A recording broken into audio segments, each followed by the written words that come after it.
Hey guys, welcome back to my channel. This is Ganbei channel. I just bought Beyblade from market. As you can see, it's Phantom Orion or Orion B.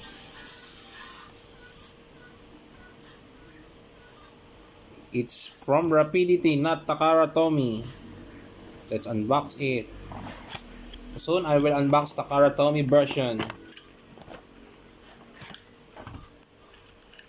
Okay, this is the launcher.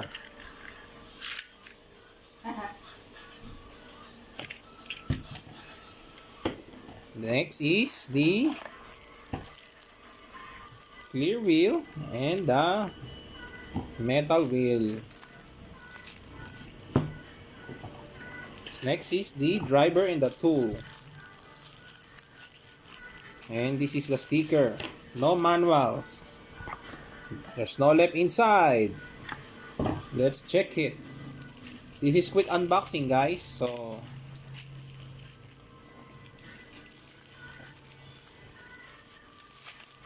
soon I will battle test with other Beyblade with this Beyblade. Okay.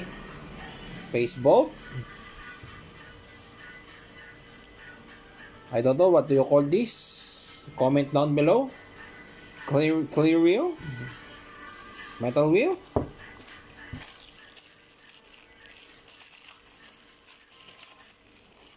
And the driver.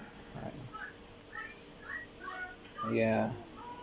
In Takara Tomy, it has bearing inside, but this one it has not.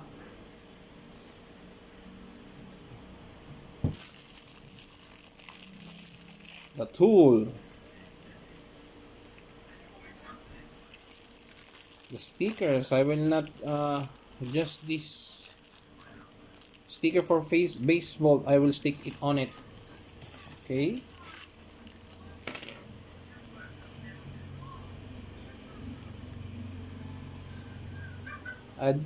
I bought this for only 80 pesos from my Suki.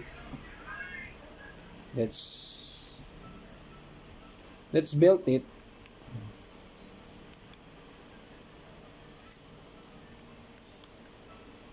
Oh, it's very steep. Okay.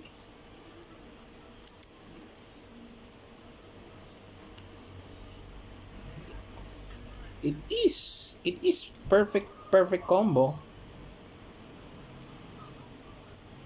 Oh yes. Soon I will battle test this with other base. Stay tuned to my channel. Please like and subscribe and hit the bell button. It's a pretty good quality. Soon I will battle test this with other base. Right? Thank you guys for watching. See you next time.